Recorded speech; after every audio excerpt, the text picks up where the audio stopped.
compor a sala, a parede sensorial, por favor, se mobilize. E vamos buscar voluntários também. Se você tem um coração voltado para acolher pessoas assim, procure a diaconisa Vânia. Não precisa ser um psicopedagogo, um psicólogo. Tem que amar pessoas, estar disposto a acolher. Isso vai ser treinado, a equipe se encontra para treinamentos, capacitação. Então, se envolva nesse importante ministério. Amém? Vamos ao momento da palavra. Eu queria pedir você que ficasse em pé, por gentileza, para lermos o texto da palavra de Deus. Vamos ler outros textos depois. Na verdade, pessoal da mídia, eu botei como primeiro texto o texto de Mateus 13, mas eu queria inverter, depois a gente volta lá. Primeiro coloque Lucas, capítulo 9, versículos 57 a 62. Lucas, capítulo 9, versículos 57 a 62, na Nova Almeida atualizada, por favor. Lucas 9, já mandei vocês anteriormente, se puder colocar na Nova Almeida atualizada, por favor. Todos os textos que eu vou ler serão nesses, se conseguir, tá?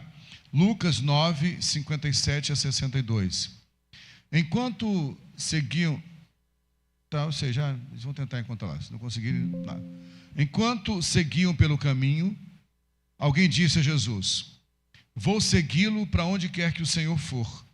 Mas Jesus lhe respondeu: as raposas têm suas tocas e as aves do céu têm os seus ninhos, mas o Filho do Homem não tem onde reclinar a cabeça. A outro Jesus disse: siga-me. Mas ele respondeu: Senhor, deixe-me ir primeiro sepultar o meu pai. Mas Jesus insistiu: deixe que os mortos sepultem os seus mortos. Você, porém, vá e anuncie o reino de Deus. Outro lhe disse: Senhor, quero segui-lo, mas permita que antes disso eu me despeça das pessoas da minha casa. Mas Jesus lhe respondeu: ninguém que põe a mão no arado e olha para trás é apto para o reino de Deus. Pai, muito obrigado pelo privilégio de lermos Tua palavra, que é santa. Quero pedir ao Senhor que o Senhor nos dê discernimento para entender essa palavra e que nós possamos assimilá-la de forma clara.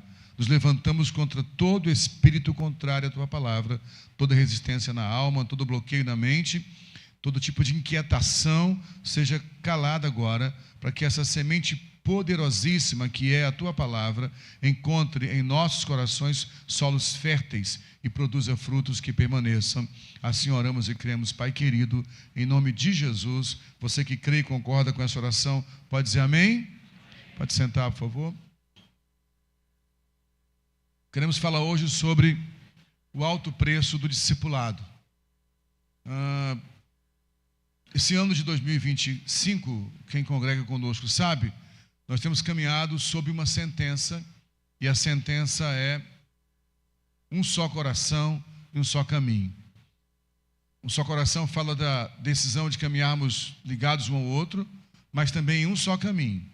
E esse caminho não é qualquer caminho, é o caminho do Evangelho. O só caminho do Evangelho, do discipulado, da caminhada com Jesus. Nós temos entendido, irmãos, que a salvação é por graça. Não há nada que eu faça que me garanta a salvação. Não é fruto de nenhum esforço humano. Eu não sou salvo porque eu vou ao culto, porque dou esmolas, porque entrego ofertas. Eu não sou salvo porque me confesso. Eu não sou salvo porque faço boas obras. Eu não sou salvo porque não fumo, não bebo, não cheiro, não tenho sexo fora do casamento. Eu não sou salvo por essas coisas. Eu sou salvo pela graça mediante a fé. Amém? Como diz o apóstolo Paulo, isso não vem de nós, é dom de Deus. Logo, a salvação eterna nos foi dada como bênção, como dádiva. Salvação não tem preço. Porém, o discipulado tem um preço. E o preço é alto. E talvez por não entendermos a distinção entre salvação por graça e discipulado com compromisso, alguns não estão vivendo plenamente a vida que deveriam viver em Jesus Cristo. E o pior que isso, se dizendo discípulos de Jesus, estão fechando as portas do reino dos céus para outras pessoas que se aproximam dele. Porque a melhor forma de alguém entender o Evangelho não é a pregação que eu prego aqui no domingo, não é o texto que você lê de algum livro, mas é a vida de quem segue Jesus, que é lida por aqueles que estão perto dele. Nós já falamos isso aqui várias vezes, estamos vivendo talvez o tempo mais sombrio da história da igreja. Não sei se o mais sombrio de todos, mas um tempo muito sombrio. É sombrio porque vivemos um tempo de mentira. E ainda mais quando fazemos o recorte para o nosso país, o Brasil, e um recorte maior para o nosso estado, Rio de Janeiro. Nunca tivemos tantas pessoas se dizendo cristãs, e principalmente cristãs evangélicas, como vivemos hoje, e ao mesmo tempo com tantos escândalos e com tanta propagação mentirosa do que é evangelho. É de corar de vergonha o que vemos nas redes sociais, a maneira que o evangelho e que as vísceras da igreja estão sendo expostas nas redes sociais. É corar de vergonha de ver a maneira que o ministério pastoral tem sido tratado como uma profissão para ganhar muito dinheiro e que o ambiente da igreja evangélica se tornou cabide de empregos, curral eleitoral e fruto das mais diversas e hediondas práticas que não tem nada a ver com o evangelho. Mas também é de corar de vergonha ver a quantidade de nós que nos ruborizamos quando vemos notícias na rede social e dizemos que absurdo, isso é ser pastor?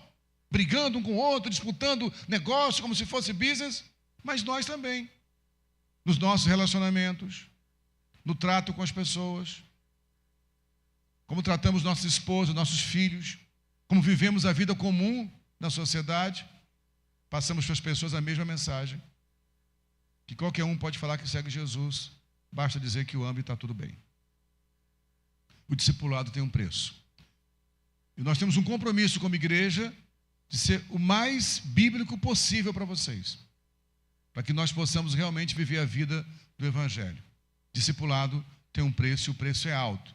Esse preço é revelado, por exemplo, aí sim, em Mateus capítulo 13, versículos 45 e 46.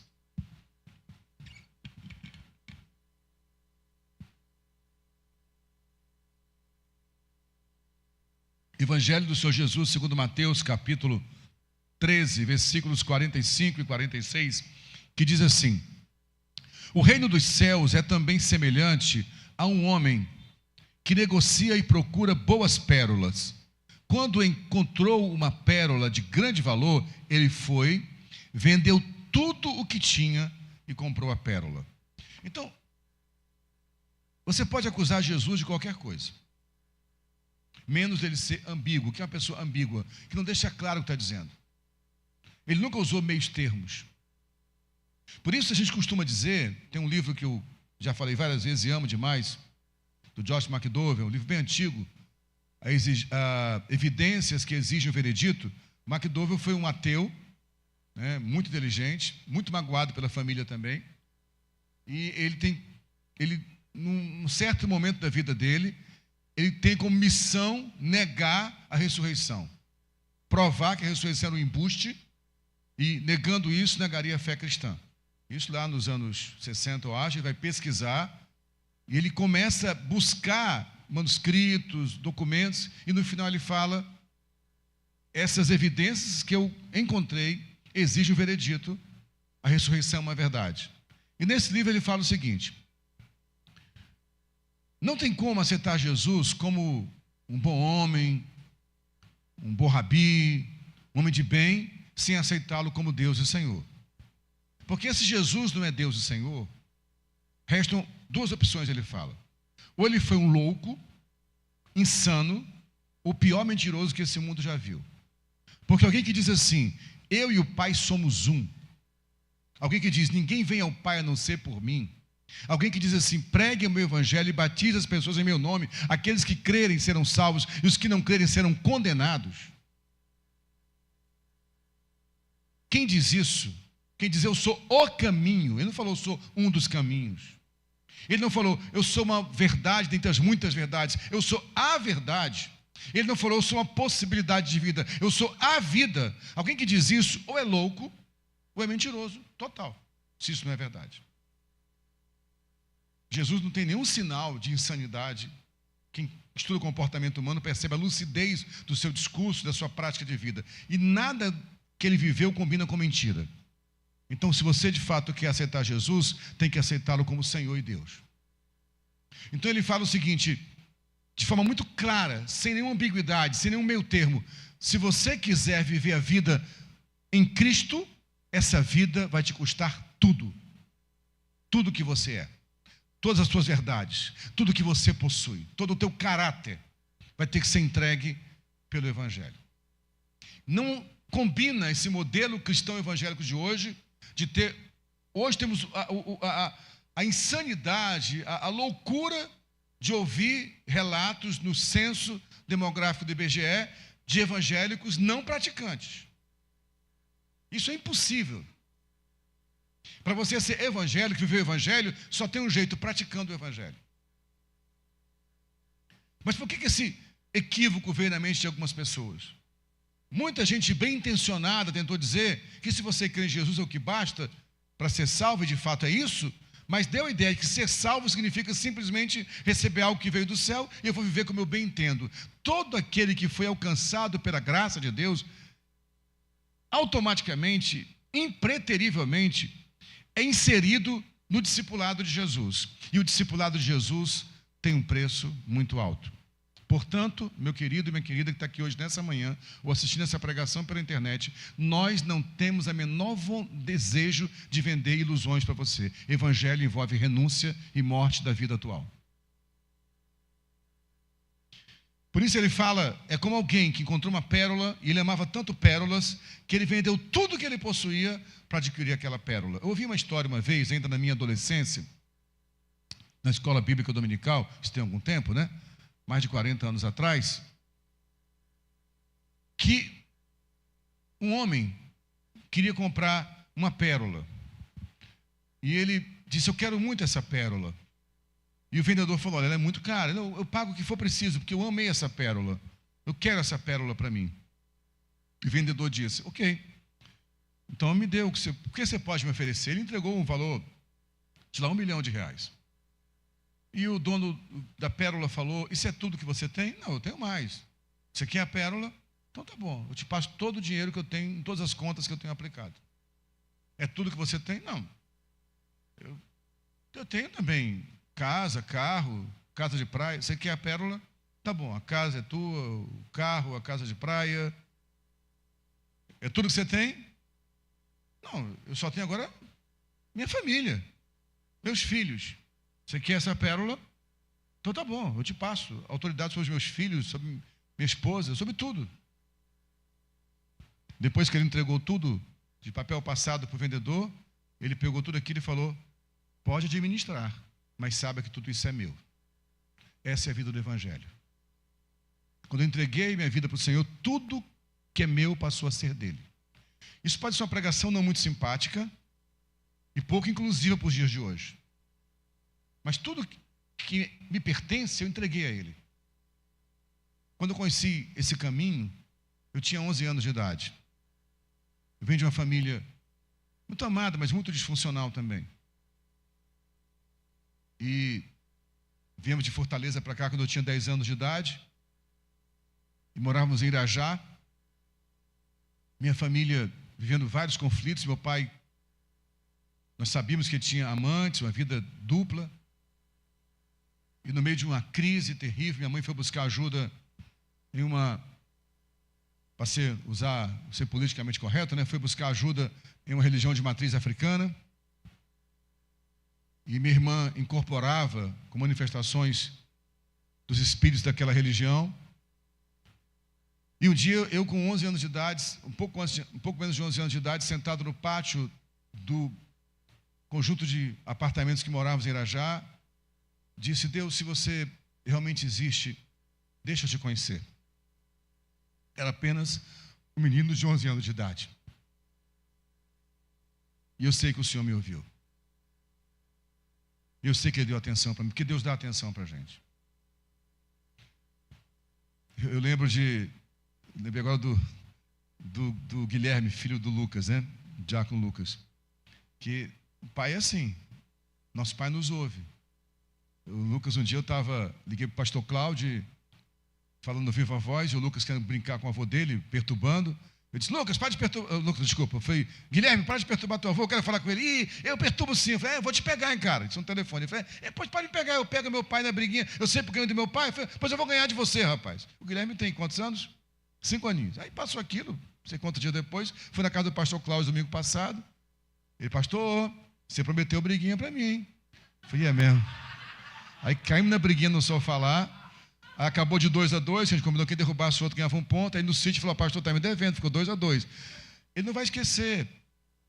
E eu sei que é importante quando a criança diz, um adulto me ouviu. Nosso pai nos ouve, sempre. E quando alguém diz, eu te entrego a minha vida, ele leva aquilo a sério. E aos 11 anos de idade, eu decidi entregar minha vida a ele. Hoje, com 58 anos de idade, eu tenho certeza que alguns lugares pelos quais ele me fez passar, foram muito dolorosos. Eu sei do que eu precisei abrir mão para viver a vida do Evangelho e preciso abrir até hoje. Não é brincadeira isso. Mas eu posso te garantir, estamos falando de um pai que não é sádico, que não vai se divertir com o teu sofrimento. E que cada dor que ele permitir que você passe, será para gerar o caráter dele em você. Mas se você quer seguir Jesus, saiba de uma coisa, você vai precisar abrir mão de tudo por essa pérola preciosa. Você entende isso? Você pode dizer amém? Eu quero mais uma vez entrar em Lucas capítulo 9, onde ele deixa isso mais claro ainda. Lucas capítulo 9, versículos 23 e 24. Lucas capítulo 9, versículo 23 e 24. Essa consciência do preço do discipulado fica mais clara. Ele diz, Jesus dizia a todos, se alguém quer vir após mim, negue-se a si mesmo, dia a dia, tome a sua cruz e siga-me, pois quem quiser salvar a sua vida, a perderá, e quem perder a vida por minha causa, esse a salvará. Esse convite é muito sério, né? Convite para o discipulado. Jesus diz, olha, está toda a multidão que já estava curiosa com ele, que vira Jesus operar milagres, trazer belos discursos, multiplicar pães e peixes. E essa multidão, apaixonada por Jesus, lotava as campinas e os vales para ouvi-lo. Jesus não se ilude com multidões, nem com plateias. Eu vi um filme que recomendo quem puder assistir, assista, A Redenção, a história real de Dietrich Bonhoeffer, que foi um teólogo alemão que viveu durante o nazismo.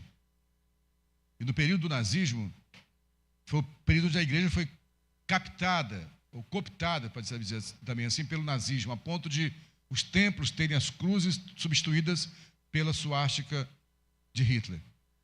E é o momento que Bonhoeffer confronta o seu bispo, e ele fala assim, nunca nossas igrejas foram tão cheias como são agora, do que você está reclamando. Então, Jesus não se ilude com templos superlotados, com ginásios, com estádios.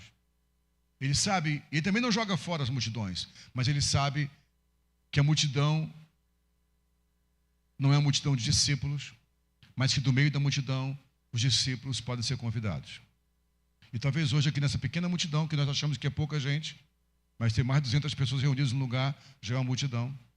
E a multidão que está ouvindo pela internet vai assistir depois. Se você quiser deixar de ser multidão para ter uma identidade, porque multidão não tem identidade, você tem que tomar uma decisão. Quem quiser, decisão. E aí, não quero ficar discutindo aqui calvinismo, arminianismo, se é livre-arbítrio ou se é predestinação absoluta. O certo é que você precisa decidir um momento. Eu decido dizer sim para essa graça. E quando eu decido, a palavra decisão vem da palavra cisão, eu faço um corte. Aliás, a grande tragédia desse século é que as pessoas não decidem, mas querem fazer escolhas. Você não pode fazer escolhas sem primeiro decidir. Você escolhe o tipo de igreja, o tipo de pregação, escolhe o tipo de liturgia, sem decidir que quer servir o Senhor. Quando você decidir servir o Senhor, você vai ver que a liturgia pouco importa. Como diz nosso amigo Paulo Borges Júnior, só crente ruim precisa de culto bom. Quando você sabe quem você é, se o culto é bom ou ruim, isso pouco importa, porque você decidiu seguir Jesus e vai fazer isso até o final da sua vida. Você pode dizer amém?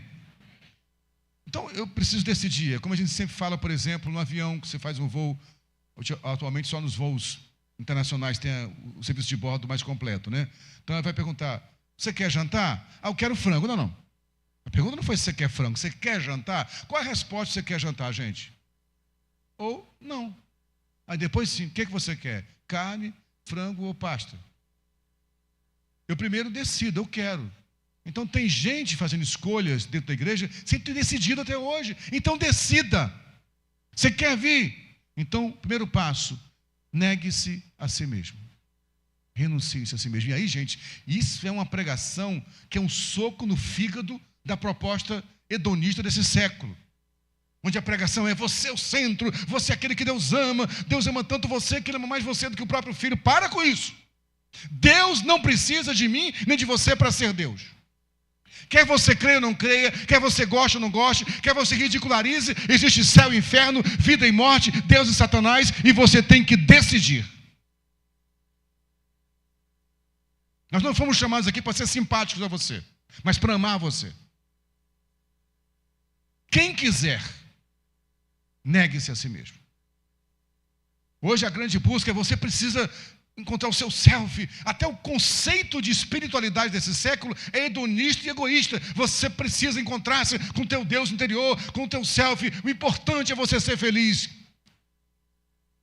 Se o teu casamento não te faz feliz, troca a mulher de 40 por uma de 20 e seja feliz. Se a tua religião não te faz feliz, muda de religião. Se não está sendo feliz com a tua profissão, faça algo desonesto e lucre com isso. Não está feliz com o teu gênero sexual, muda de gênero sexual. Não está feliz com a gravidez, aborta a criança. Não!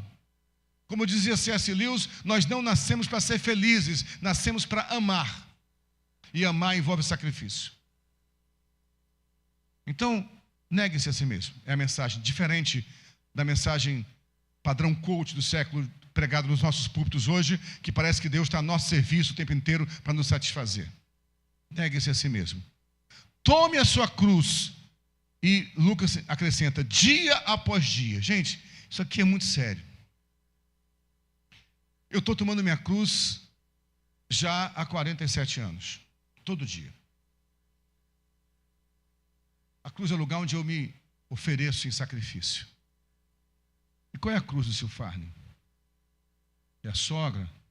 É o Lula? É o Bolsonaro? É o Flamengo? Às vezes é, né? Para mim é. A cruz do Silfarne é o Silfarne. Com suas falhas de caráter, com as suas incoerências, com seus equívocos terríveis. Mas dia após dia eu falo, Senhor, é isso aqui que eu sou, é isso aqui que eu levo para a cruz. É todo dia. Não vai haver um passe de mágica que você vai ganhar, como costumo dizer, asas nas costas, o auréola na cabeça, vai virar um anjo terreno. Não, você vai ser um ser humano cheio de erros, de falhas, e tendo que todo dia pegar essa cruz e se ferir nela, até que a marca de Cristo seja gerada em você. Tome a sua cruz e siga-me. Siga-me para onde? E aqui é bom trazer um contexto de quando Jesus fala essa expressão aqui, quem quiser vir após mim, siga-me. Depois ele acrescenta, porque quem quiser salvar a sua vida, a perderá. E quem estiver disposto a perder a vida por minha causa, esse a salvará. De novo aqui, isso é um texto bíblico que é muito confrontador para o discurso humanista desse século. Como assim perder minha vida? Eu tenho que ganhar minha vida. Quer dizer, então eu viver em função dos outros? Quando ele fala, quem tentar salvar a sua vida vai perdê-la, e quem está disposto a perder a sua vida vai encontrá-la, é porque a vida que achamos que vivemos não é vida, se não for nele. O ser humano só existe em Deus. Longe dele está morto. Tem mortos, zumbis nas universidades, zumbis na arte, zumbis no esporte, zumbis intelectuais falando e vomitando asneiras, porque se acham donos da verdade, quando a única verdade e vida está nele. Eu preciso estar disposto a perder essa pseudo-vida que a minha família, que a minha cultura, que a minha transgeracionalidade diz para mim que é vida, e dizer, Senhor, me traz para a vida que de fato é vida, que é no Senhor. Quando Jesus diz isso, está dentro de um contexto interessante, que é o capítulo 9 de Lucas. Deixa eu rapidamente fazer um panorama desse capítulo para vocês, para chegarmos à parte final da mensagem, onde queremos, de fato, compartilhar algo aqui mais profundamente. Vocês sabem, já falamos várias vezes, os evangelhos são uma espécie de biografia, mas não são biografias clássicas, que seguem uma linha temporal, né, cronológica. Os evangelhos são temáticos. Então, cada autor dos evangelhos escolheu uma forma de agrupar os acontecimentos na vida de Jesus. Os chamados evangelhos sinóticos, Mateus, Marcos e Lucas, que olham na mesma ótica, seguem uma cronologia mais próxima. Também é bom lembrar que a divisão por capítulos não é canônica, ou seja, não foi assim que foi escrito. Foi escrito, o evangelho de Lucas, especificamente, foi uma carta que ele escreveu para um amigo dele, chamado Teófilo, contando a história de Jesus. Então, ele seguiu uma carta de forma cursiva, não tinha capítulos e versículos. Foi dividido depois, já na Idade Média, por capítulos e versículos, para facilitar a interpretação, facilitar a busca por um texto bíblico. Então, embora o capítulo 9 não tenha sido dessa forma escrito, olhar o capítulo 9 é bem interessante, como ele é contextualizado, né? Só para a gente chegar aqui nessa parte. O capítulo 9 começa, por exemplo, Jesus reunindo os 12 e envia os 12 para a missão, lá entre os versículos 1 a 9. Os 12 são enviados para uma missão, de 2 em 2.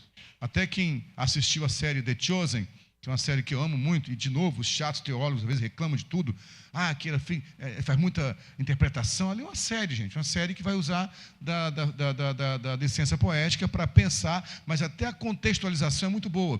Eles não perdem nenhum sentido. Quando fazem algo extra-bíblico, não se torna antibíblico, né? Então, tem um momento que Jesus separa os 12 para enviar, é muito legal na série, não sei se você viu esse capítulo, esse episódio, que eles começam a conversar, ele vai separar de 2 em 2, e na série, pelo menos intencionalmente, Jesus coloca Mateus junto acho que com Zelote, com Simão Zelote, não lembro agora. Então, Jesus, com Pedro, né? Com Pedro, que é pescador, os dois se odiavam, isso mesmo. Então, Jesus separa os 12 ali, envia de 2 em 2, e nesse envio, muita coisa acontece. Pessoas são libertas, são curadas, possessos de demônios são libertos totalmente, a ponto que no mesmo capítulo, versículos 1 a 9, diz que Herodes ficou sabendo disso, ficou perplexo e até começou a querer saber quem é esse cara. Eu já matei João Batista decapitado, quem é esse cara agora que está fazendo tudo isso aí? É um momento onde os discípulos de Jesus vivem a primeira experiência do poder que havia no nome de Jesus. Eles começam a perceber que não era apenas um rabi qualquer, não era apenas um mestre que estava orientando, mas de fato podia ser o Messias, né? Nos versículos seguintes do capítulo 9, do 10 ao 17, acontece o episódio onde o primeiro milagre de multiplicação de pães e peixes acontece. Eles voltam da viagem, contando os relatos, Jesus vai pregar para a multidão, final da tarde, estão com fome, vocês conhecem a história, ele alimenta 5.000 homens, fora mulheres e crianças, com 5 pães e 2 peixinhos, é um milagre tremendo, causa impacto neles, eles ficam impactados com aquilo. De acordo com Lucas, após a multiplicação, Jesus tem uma conversa com seus discípulos. E esse texto da conversa de Jesus com os seus discípulos, em Mateus, está sinalizado que é lá na Cesareia de Filipe, no extremo norte de Israel. É essa conversa que eu acabei de ler. Ele conversa, pergunta, o que os homens dizem que eu sou? E ele diz, uns dizem que é João Batista, e Pedro fala, tu és o Cristo, o Filho do Deus vivo, e Jesus fala sobre essa palavra, edificarei minha igreja, as portas do inferno não prevalecerão contra ela. E depois que ele declara tudo isso e fala, agora nós vamos a Jerusalém, e vou ser entregue na mão dos malfeitores. Então ele avisa, vamos começar uma viagem agora, do norte ao sul, da Galileia para a Judéia, perto da nascente do Rio Jordão, até próximo ao Mar Morto, o lugar mais baixo da terra. E Jesus intencionalmente diz para eles, essa jornada vai nos levar até a cruz. Então ouça uma coisa, abrindo parênteses aqui, a jornada do Evangelho é descendente. A escada do triunfo do Evangelho desce antes de subir. Ninguém cresce no Evangelho sem descer primeiro. Essa era a mensagem. Então vamos descer. Mas antes de descer, ele está conversando com os seus discípulos. Não sei se só os 12, não está claro, ou mais alguns mais próximos. Tinha um grupo que sempre estava perto dos 12. Ele conversa com esses discípulos e fala sobre ele ser o Cristo, que ele ia lançar a sua igreja. Aí depois de Mateus fala que ele fala com os discípulos e com a multidão, que está um pouco mais longe. Olha, se alguém quiser vir após mim, negue-se a si mesmo, tome a sua cruz e siga-me. Depois disso, uma semana depois, Lucas relata, ele chama Pedro, Tiago e João, sobe a um monte, ele está caminhando em direção a Jerusalém, está indo na descida, ele para nesse monte, sobe com Pedro, Tiago e João, e lá ele se transfigura. Jesus assume uma forma divina, e é tão poderoso o que acontece naquele momento, que Marcos, quando escreve o Evangelho, diz assim, era um branco, que não sabia explicar, então ele fala um branco, com uma roupa branca, que nem a melhor lavadeira do mundo conseguiria lavar. Eu achei tão legal essa descrição, porque quem inspira Marcos é Pedro, né? Então, certamente, quando Marcos está escrevendo, e Pedro fala, teve um momento, ele subiu no monte, e ele ficou... Aí Marcos falou, como é que era esse branco? Cara, não sei explicar, é assim, é como uma roupa branca, que nem uma lavadeira poderia lavar. Então, era algo sobrenatural. Eles descem desse monte, tudo no Lucas capítulo 9, e encontram, nos versículos seguintes, do 37 ao 45 do capítulo 9, os outros 9 apóstolos lutando a noite inteira para libertar uma criança possuída por um espírito maligno, mas na verdade era um espírito de incredulidade. E ali Jesus denuncia a incredulidade daquela geração e liberta aquela criança. Quando eles saem dali, na sequência, vendo tudo o que aconteceu, vendo Jesus acusar o perigo da incredulidade, eles vão discutir entre eles qual era o maior entre eles. Eles estão brigando para saber qual era o maior entre os 12. Jesus volta confrontado e diz, olha, o maior entre vocês é o que se fizer com uma criança. Enquanto discutiam qual era o maior entre eles, surgiu outra questão. Um deles fala, tem um cara aí batizando pessoas, libertando pessoas endemoniadas em teu nome, mas não está caminhando com a gente. Só quer que a gente vá lá e repreenda eles, manda eles se calar. Jesus fala, não, que não é contra vocês, é por vocês. Cada um deixa fazer a sua obra como tiver que fazer, não se meta nisso. É um momento que Jesus está caminhando, isso tudo uma caminhada, gente. Isso aqui é uma caminhada, ele está saindo da Galileia, indo em direção a Jerusalém. Todo esse processo é durante essa jornada. Ele passa por esse episódio,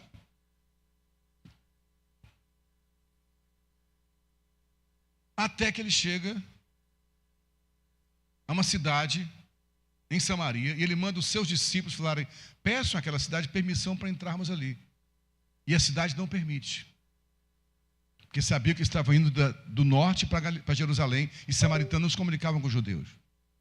E aí, ao ponto de Tiago e João pedirem para, se ele queria que orasse, para cair fogo dos céus para a cidade e fulminasse a todos. Jesus fala, vocês não conhecem meu espírito, eu não vim destruir ninguém, eu vim salvar. Depois desse episódio, chega o texto que eu quero ler para vocês aqui agora, que li no começo da palavra. Então, antes de ler o texto aqui, eu quero dizer o seguinte. Jesus não foi um rabi clássico. Houve vezes que ele parou para ensinar, mas a maioria dos ensinos de Jesus foi na jornada. Isso aqui é muito bom, nos encontrarmos domingo após domingo. Estamos aqui, cantamos louvores. A liturgia tem o seu papel. É uma tolice dizer, eu não quero ser religioso. Impossível, nós somos seres religiosos, somos humanos. O ser humano é religioso. E a religião tem o seu papel. A liturgia, o horário, cumprido. Mas não é aqui, de fato, que você vive o discipulado, mas na jornada. Você entende isso? É caminhando com ele, indo para o trabalho, pegando o Zé Peri lotado, o trânsito terrível da linha vermelha, medo de ser assaltado. É lidando com um trabalho estressante, muitas vezes, mal remunerado ou bem remunerado. É viajando com a família para curtir, indo para a praia, é passeando no cinema. Aonde você estiver andando, o discipulado está acontecendo. Você entende isso? Por isso que é toda a tua vida entregue a ele. Nessa jornada, ele chega, depois que eles são impedidos de entrar em Samaria, aí vem, eu quero voltar mais uma vez, Lucas 9, do 57 ao 62, por favor, mais uma vez aí, Isaac. Lucas 9, 57. Enquanto seguiam pelo caminho, está vendo? Enquanto seguiam pelo caminho, é a jornada. Alguém disse a Jesus, vou segui-lo para onde quer que o Senhor for. Mas Jesus lhe respondeu, as raposas têm suas tocas e as aves do céu têm os seus ninhos, mas o Filho do Homem não tem onde reclinar a cabeça. A outros Jesus disse, siga-me, Mas ele respondeu: Senhor, deixa-me ir primeiro sepultar o meu pai. Mas Jesus insistiu: deixe que os mortos sepultem os seus mortos. Você, porém, vai e anuncie o reino de Deus. Outro lhe disse: Senhor, quero segui-lo, mas permita que antes disso eu me despeça das pessoas da minha casa. Mas Jesus lhe respondeu: ninguém que põe a mão no arado e olha para trás é apto para o reino de Deus. E aqui ele completa o capítulo 9. Como dissemos no início da mensagem, o discipulado tem preço e o preço é alto. Se você hoje está ouvindo essa mensagem aqui ou pela internet, tomar uma decisão firme de eu quero de fato entregar minha vida a Jesus e vou segui-lo. Porque tem gente vindo culto após culto, ouvindo as pregações, e não me entenda como alguém deselegante ou grosseiro, por favor. Mas não me enche os olhos alguém falar, que palavra, olha, que... Discursos bonitos não mudam esse mundo. A minha ânsia, a minha gana, a minha fome, é que de alguma forma eu puder fazer o melhor que eu puder fazer na mensagem, e você entenda, e saia daqui seguindo Jesus. E talvez alguém aqui saia dizendo, sabe uma coisa, eu não quero só ouvir os cultos mais, eu quero seguir Jesus.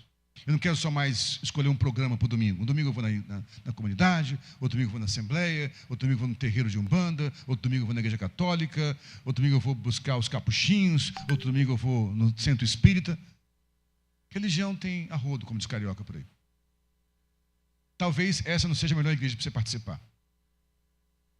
Talvez não seja tão boa, não seja tão agradável, não é tão organizada, o culto não é tão atraente.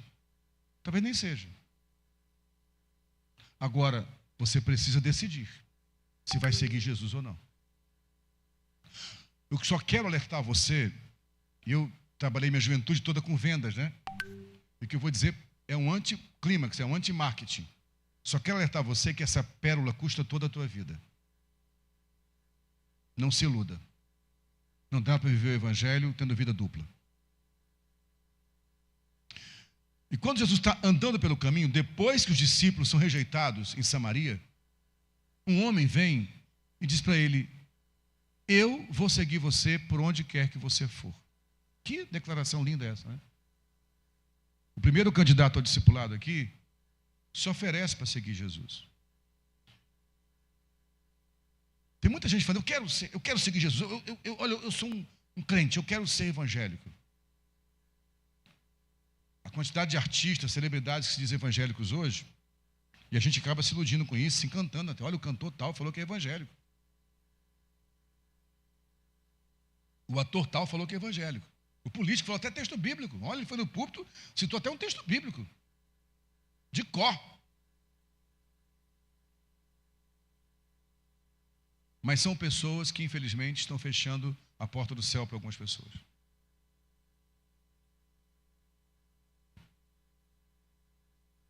Os muçulmanos odeiam cristãos. Porque a imagem que tem de cristãos é a imagem que Hollywood passa para eles. Qualquer árabe, palestino, odeia cristãos, porque para ele cristão é o que Hollywood passa. Porque os cristãos de Hollywood têm amantes, fumam, bebem, se drogam, são corruptos. Que essa é a imagem do evangelho passada. Quando eu estava fazendo mestrado em psicologia, ainda mais na Universidade Federal Rural,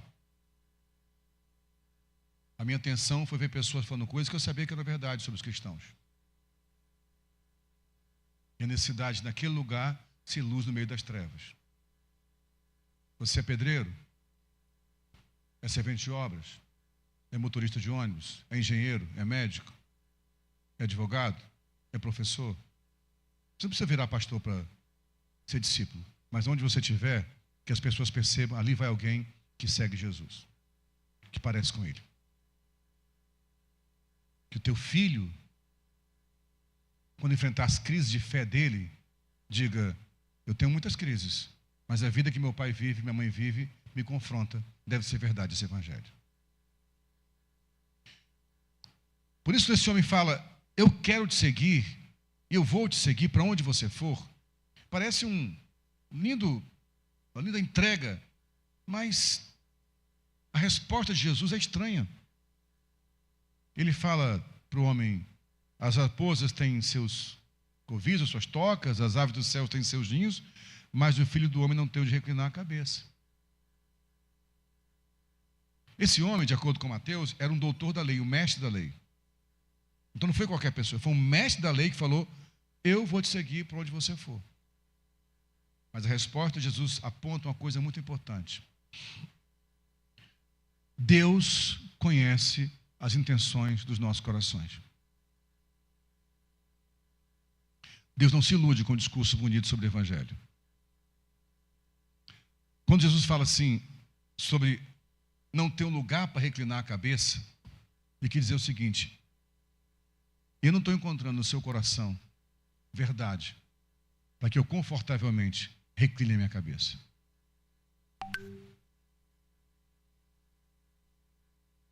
Será que a minha vida é um ambiente confortável para Jesus reclinar a sua cabeça? Nós falamos que queremos seguir Jesus, mas isso é autêntico? Jesus está confortável na nossa vida? Lá em Apocalipse tem um texto que é muito constrangedor, na carta à igreja de Laodiceia. Tem que correr por causa do horário, 12:05, olha que eu vi, Jesus. Vou tentar correr um pouco mais, prometo. Lá em Apocalipse, na carta a Laodiceia, o Senhor fala o seguinte: eis que estou à porta e bato. Se alguém ouvir a minha voz e abrir a porta, eu entrarei. Ele está falando para uma igreja. Sabe o que ele está dizendo? O culto está rolando, eu estou do lado de fora. Será que Jesus seria bem-vindo em nossos cultos realmente, gente? Será que ele teria acesso ao púlpito? Será que ele ficaria confortável em alguns dos nossos cultos? Já parou para pensar sobre isso? Mas culto não é só liturgia. Liturgia faz parte do culto. Culto é servir, como quem serve à mesa. A pergunta é: será que ele está confortável na minha vida? Ele é confortável nos negócios que eu faço? Será que ele estaria confortável assistindo o que eu assisto na internet? Será que ele estaria confortável entrar no motel com a amante enquanto minha esposa está em casa sofrendo? Será que ele estaria confortável ao ver a forma que eu trato minha esposa, que eu trato meu marido, que eu trato meus filhos? Será que ele estaria confortável com o que eu falo do outro quando o outro não está perto de mim? É disso que a gente está falando. Ele não tem lugar onde reclinar a cabeça.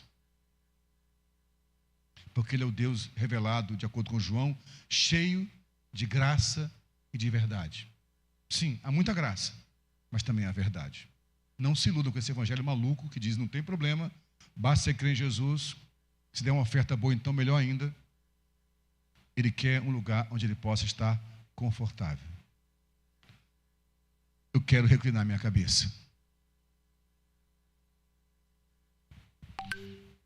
Eu quero ampliar um pouco essa questão desse primeira pessoa que se oferece ao discipulado, para dar um alerta aqui.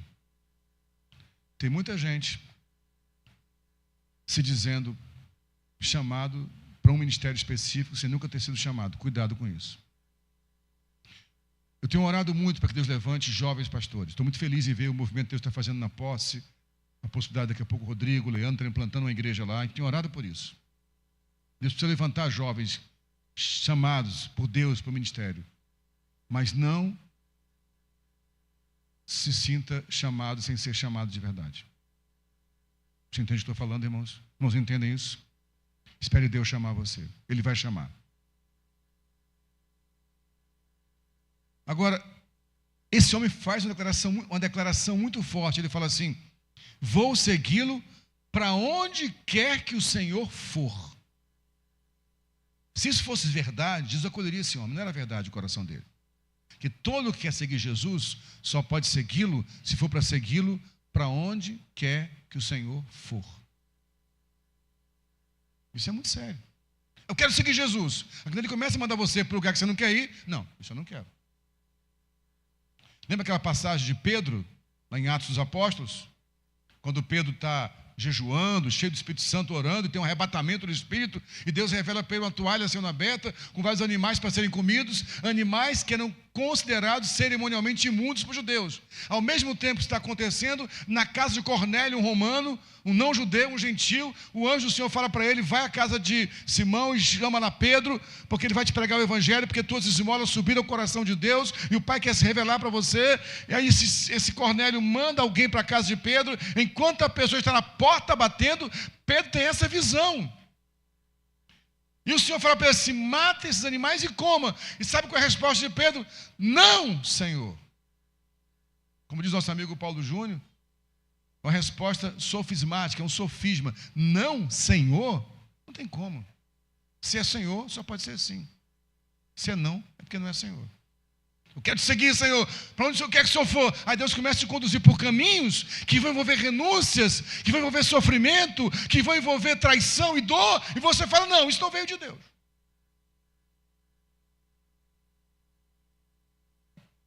Vou segui-lo para onde quer que o Senhor for.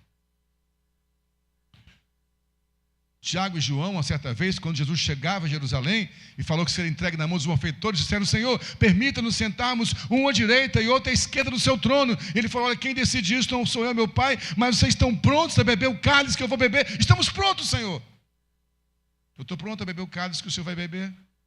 Eu estou pronto a beber o cálice que o Senhor vai beber. Eu estou pronto para seguir o Senhor e cuidar de gente que vai me desvalorizar, que vai me ignorar, que vai me maltratar, que vai me trair. Eu estou pronto para isso. Eu vou te seguir por onde quer que o Senhor for. Paulo, quando escreve aos Romanos, no capítulo 8, versículo 14, ele fala, todos que são filhos de Deus são guiados pelo Espírito de Deus. Jesus, em João capítulo 3, quando fala com Nicodemos, fala, aquele que é nascido do Espírito é guiado pelo Espírito, você não sabe de onde ele vem nem para onde ele vai. Ser guiado por Deus, para onde quer que ele for, é assim. Algumas vezes vai te conduzir para situações que você não vai entender nada. Mas vai dizer, Senhor, se esse é o teu caminho, é por aqui que eu vou. Eu não posso ficar negociando isso. Eu não posso ficar relativizando isso. Não, é só de vez em quando. Seguir o Senhor é segui-lo de forma radical. Depois do texto vem o segundo candidato ao discipulado, versículos 59 e 60. Ele diz, a Jesus que chama, siga-me. E ele responde, Senhor, de novo, deixa-me ir primeiro sepultar o meu pai. Gente, nada de absurdo alguém querer sepultar o seu pai, concorda comigo? Mas aqui é um momento de urgência. Quero lembrar que Jesus está caminhando da Galileia para a Judéia, e daí a alguns dias ele seria morto e crucificado. Ele está chamando urgente. Ele está dizendo, nessa hora, nada mais importa. Você não tem mais prioridades, o que por si só já é um equívoco. Porque prioridade é de priori. Prioridade só existe uma. Eu tenho uma prioridade, depois outra prioridade, depois outra prioridade. A prioridade é, sim, eu vou te seguir. Ele responde, Senhor, depois vem com o sofisma, deixa primeiro eu sepultar o meu pai.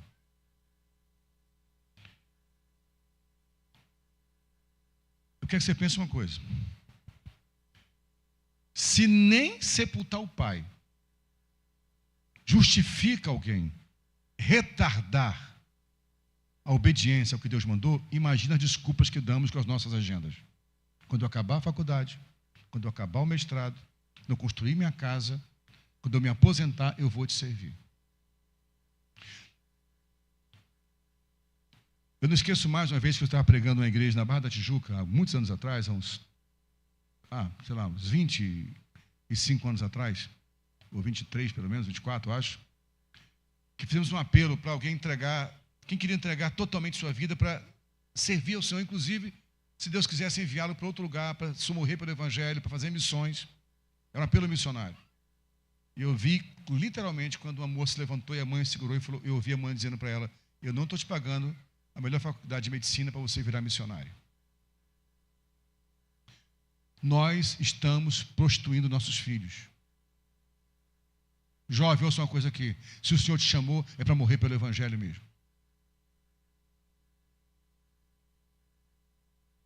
Não, mas eu primeiro preciso me informar, eu primeiro preciso... Ou então, a quantidade de jovens, eu vou falar uma questão aqui que algum vai achar que é piegas, ultrapassado, mas eu creio nisso, na pureza do Evangelho. Não casa enquanto não comprar tudo e está transando o noivado todo, o noivado todo. Eu só vou casar depois que a casa estiver pronta, tudo mobiliado, enquanto está transando, enquanto pode transar à vontade.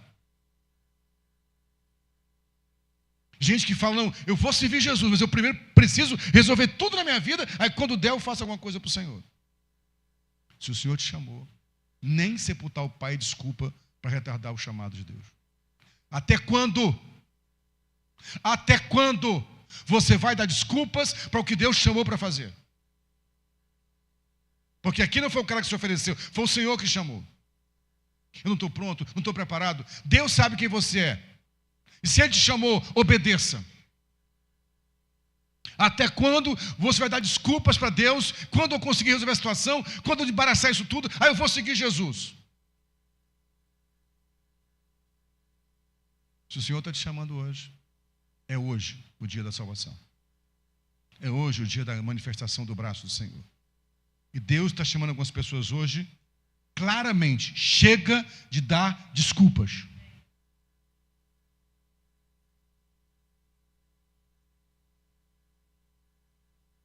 Vem o terceiro candidato, que diz, Senhor, eu quero segui-lo, mas primeiro deixa eu me despedir da minha casa.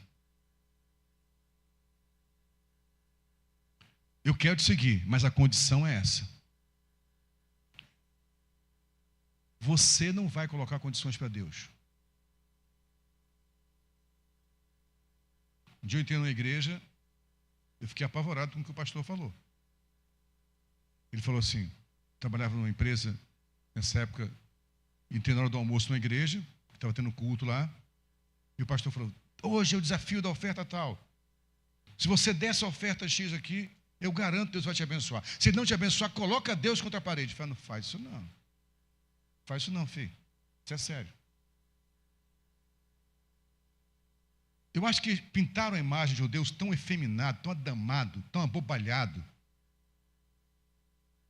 tão cheio de crise de identidade, um velho rabugento, doente emocionalmente, que precisa de acolhimento, que ele aceita qualquer coisa. Não, meu irmão.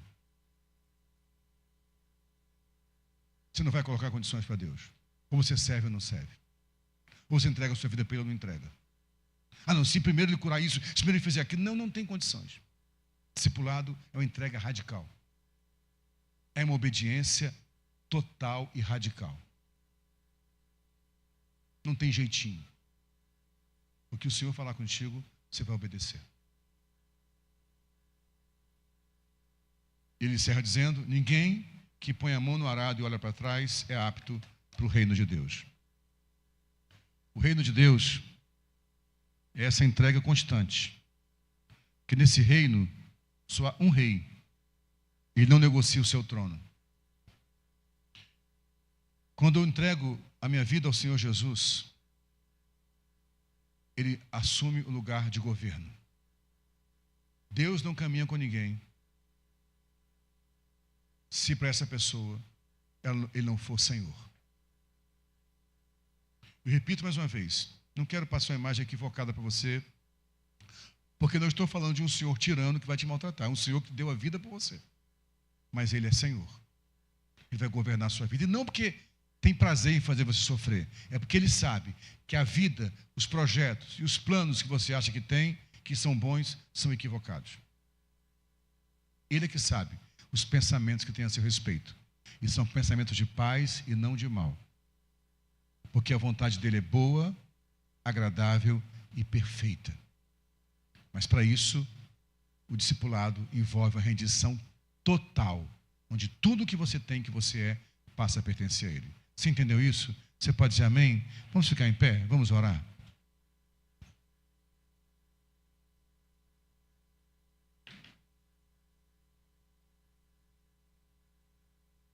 Olhos fechados, cabeça curvada, por favor. Todos, vamos orar juntos uma oração. Me repita comigo, por favor, essa oração. Dizendo assim, Senhor Jesus, eu sou um pecador rebelde, que fugiu da tua vontade. Mas hoje, o Senhor me encontrou no caminho. E o Senhor disse para mim: vem e segue-me. Hoje, eu quero te seguir. Aceitar a oferta da graça de Deus. Te entregar meu coração e tudo que sou. Eu quero te servir. Tua palavra diz que Jesus veio para os seus, e todos os que o receberam como Senhor e Salvador foram feitos filhos de Deus. Hoje eu recebo Jesus como meu Senhor e meu Salvador, para que assim eu tenha o direito de ser chamado filho de Deus. Olhos fechados, cabeça curvada um pouco mais. Eu quero me dirigir especificamente a você que se afastou do Evangelho, da caminhada, e que entende que hoje o Senhor te chama de volta para a casa do Pai. Ou você que fez essa oração pela primeira vez, que é alguém que gosta da igreja, vai aos cultos às vezes, mas nunca tomou a decisão de entregar totalmente sua vida a Jesus. Você quer confirmar essa oração fazendo isso hoje? Alguém afastado da comunhão do corpo de Cristo, que queira voltar para a casa do Pai hoje. Você tem consciência que se afastou, embora tenha um nome de crente, você sabe que se afastou, você sabe que você está vendo nada a ver com o Evangelho mais, e você está disposto a dizer: Senhor, eu estou disposto a encarar esse preço, eu quero entregar minha vida a Ele e quero começar a caminhar de novo. Alguém que diz sim para esse convite, se levante a sua mão para orar por você. Amém? Amém, Joãozinho. Alguém que ainda não tomou decisão, que se diz amigo do Evangelho, gosta da igreja, mas hoje quer deixar de ser apenas alguém que visita o culto para dizer: eu quero seguir Jesus, eu quero entregar minha vida a Ele. Se alguém, levante a sua mão. Alguém que disse sim a esse convite, Deus te abençoe. Vocês que levantaram a mão, podem vir aqui à frente para te orar por vocês. Os dois que levantaram a mão, os dois meninos já da igreja, mas que entenderam que precisam tomar decisão. Mas uma irmã também, pode vir aqui à frente, por favor. A gente quer orar por vocês. Sei que Samuca já é um menino que serve o Senhor, mas está tomando uma decisão firme, e o João também entende que precisa se reconciliar com o Senhor. Tudo bem? Qual o seu nome?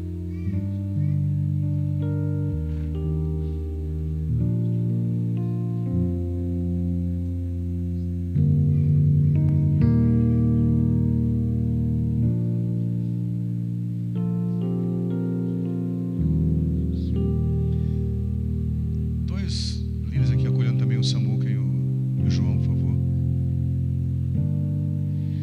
Pai, está aqui a Ana Paula, o Samuel, o João. Samuel, que é filho dessa casa, mas entende que precisa de fato entregar totalmente o coração ao Senhor. E o João, que também no primeiro convite entende que quer se reconciliar com o Senhor. E a Ana Paula também, que se reconcilia com o Pai Celestial hoje.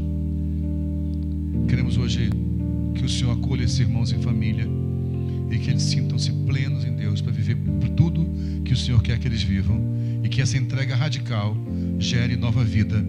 É assim que oramos e cremos, em nome de Jesus. Você pode aplaudir o Senhor por esses irmãos. Pastor Wellington, acolhe por favor a Ana Paula aqui. Ana Paula, Isa, segue a Ana Paula junto com o pastor Wellington para anotar os seus dados, orar por você, viu, Ana Paula? Firme, tá? Um pouco mais em pé, só mais um pouquinho. Quero fazer um segundo convite.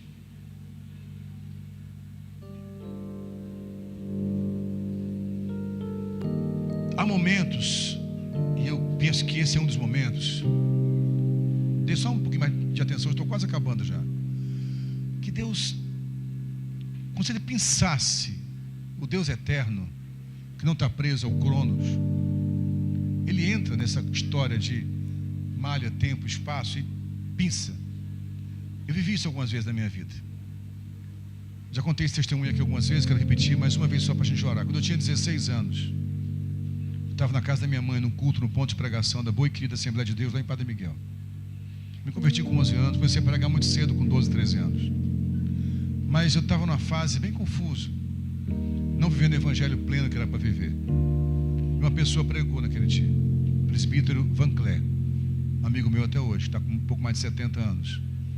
O Van Cleer naquele dia disse que Deus estava chamando algumas pessoas para um chamado específico.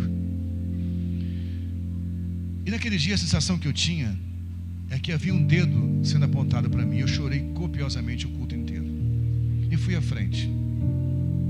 Depois do culto, o Van Cleer me abraçou e falou: se hoje o Senhor te separou para um chamado específico. Aquela noite eu tive muita dificuldade de dormir. E no dia seguinte eu lembro, vindo do trabalho, eu trabalhava no centro do Rio de Janeiro, pegava o trem no Santa Cruz com um amigo meu chamado Ronaldo.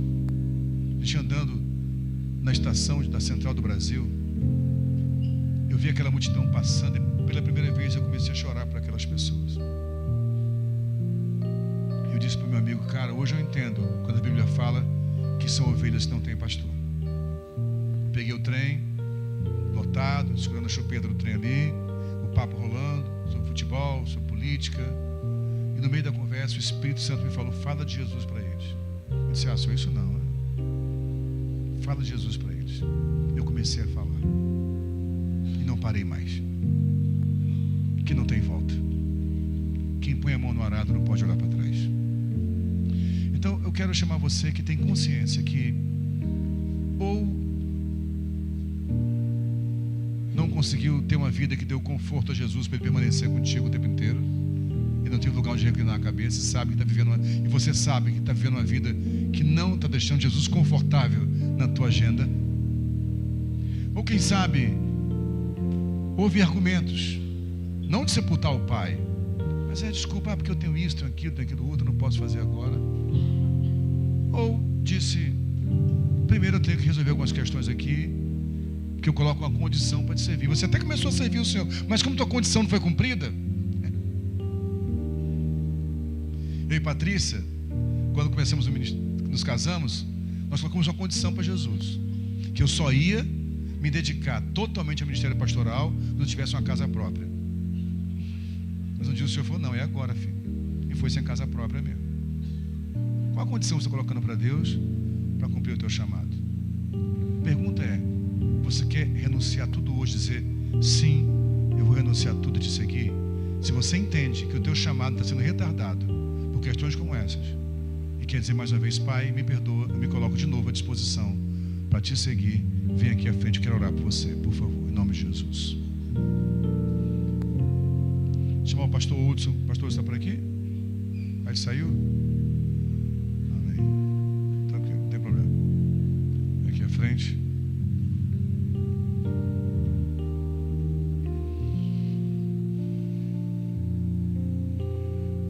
Pode ficar mais pertinho de vocês, ó. Junta mais aqui no meio, você. Junta aqui, ficar. Aqui, Angélica, chega um pouquinho mais. Aqui.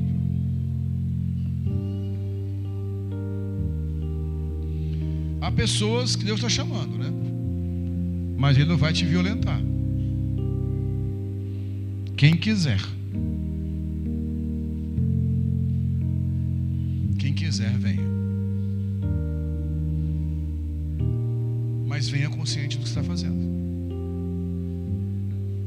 Venha entendendo que isso significa abrir mão dos seus direitos, abrir mão das suas aparentes prioridades para servir o Senhor. Há mais alguém aqui? O Espírito Santo manifestou o seu braço essa manhã. Sufane, eu tenho consciência que minha vida não está dando conforto para Jesus. Eu sei que eu estou aprontando e Ele não está confortável.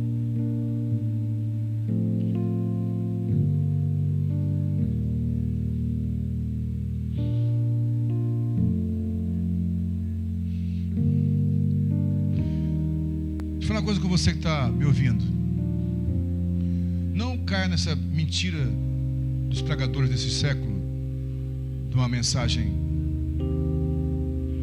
muito liberal, de que pouco importa como você vive, que Deus te ama e pronto. O Espírito Santo é extremamente sensível. E muita coisa do teu chamado está travado, e você sabe por quê. Porque ele não tem onde reclinar a cabeça. Não está confortável. Ele não entra em nenhuma casa se ele não for o Senhor dessa casa. Então, em nome de Jesus, você precisa renunciar a pecados, equívocos, Não adianta dizer que é seguidor de Jesus se está tudo em desordem. Coloque as coisas em ordem. E Deus não vai fazer por você o que você precisa fazer. Ele é um pai muito bem resolvido. Ele vai te estender. Ele vai te dar irmãos. Aqui há irmãos para te ajudar, tá? Eu não consigo. Então procura os irmãos. Me ajuda, está difícil. Eu estou todo enrolado, minha vida está confusa. Eu estou vendo a vida dupla. Eu estou em pecado. Eu estou comprando e não estou pagando. Eu estou tendo amantes, eu estou viciado em pornografia, eu estou incrédulo, mas eu quero seguir. Então a família vai te ajudar, mas você tem que se expor para isso.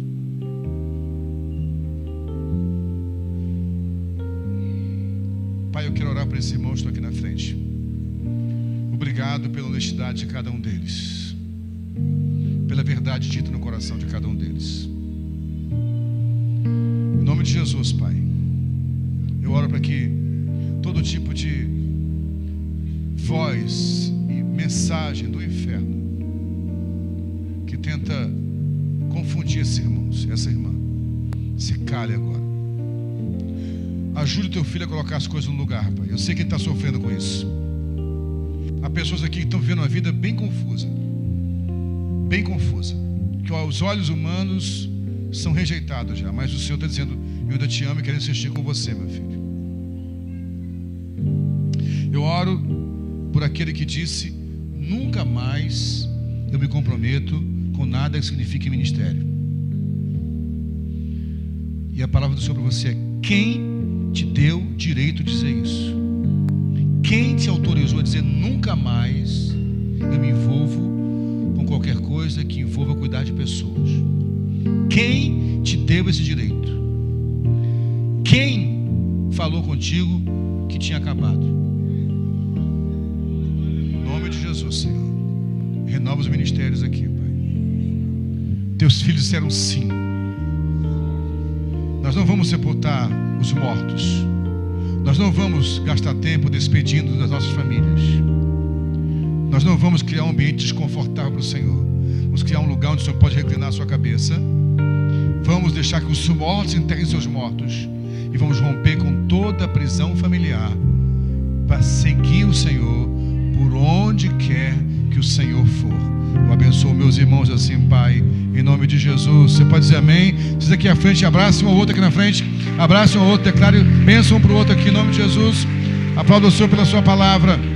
Amém? Glória a Deus. Glória a Deus.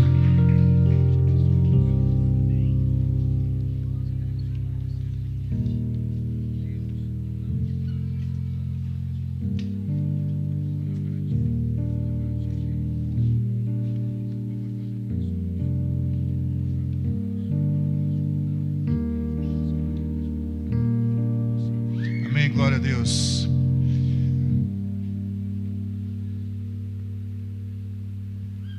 Amém, irmãos. Quem é que fez aniversário de casamento, aniversário de nascimento, essa semana, de segunda-feira para cá? Por favor, vem aqui na frente. Alguém?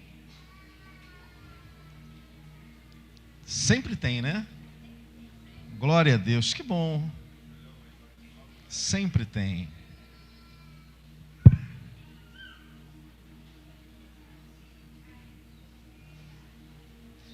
E aí, pastor?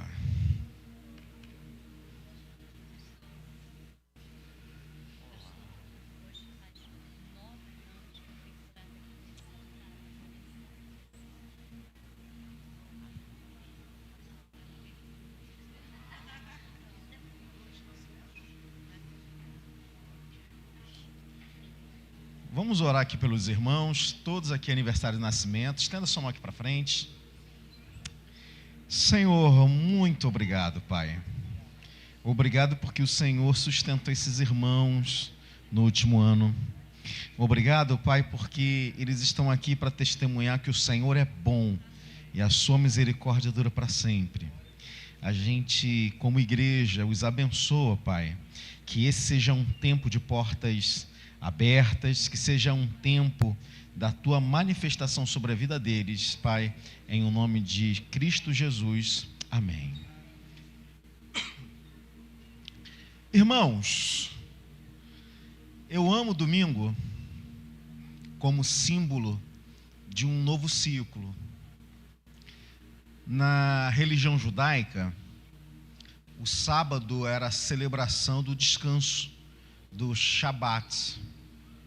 E quando Jesus ressuscita, ele ressuscita num domingo para trazer também como símbolo uma nova aliança.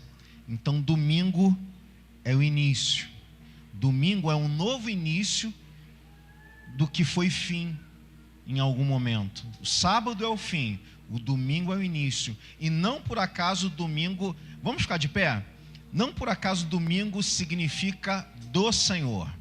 Esse começo é do Senhor. E quando a gente vem aqui à igreja, numa reunião como essa, é como símbolo de que a semana ela precisa ser do Senhor. Quantos creem aqui que essa semana pode ser uma semana de portas abertas? Essa semana pode ser uma semana de cura. Essa semana ela pode ser uma semana de prosperidade.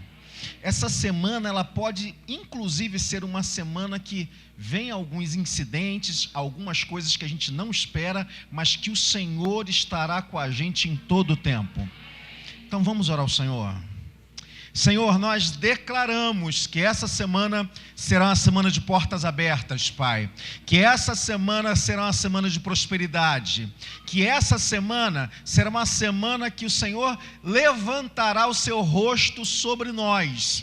Que essa semana, a despeito dos problemas, a despeito das dificuldades, nós cremos que o Senhor estará conosco, Pai, e que no próximo domingo nós declararemos nesse lugar: grandes coisas o Senhor tem feito por nós e por isso estamos alegres, Pai. Que essa seja a melhor semana das nossas vidas, em o nome de Cristo Jesus. Que o amor de Deus Pai, que a graça de nosso Senhor Jesus Cristo e que a comunhão do Espírito Santo sejam com todos que aguardam o retorno do nosso Mestre, não só hoje, mas para todo sempre. Vá em paz e Deus abençoe.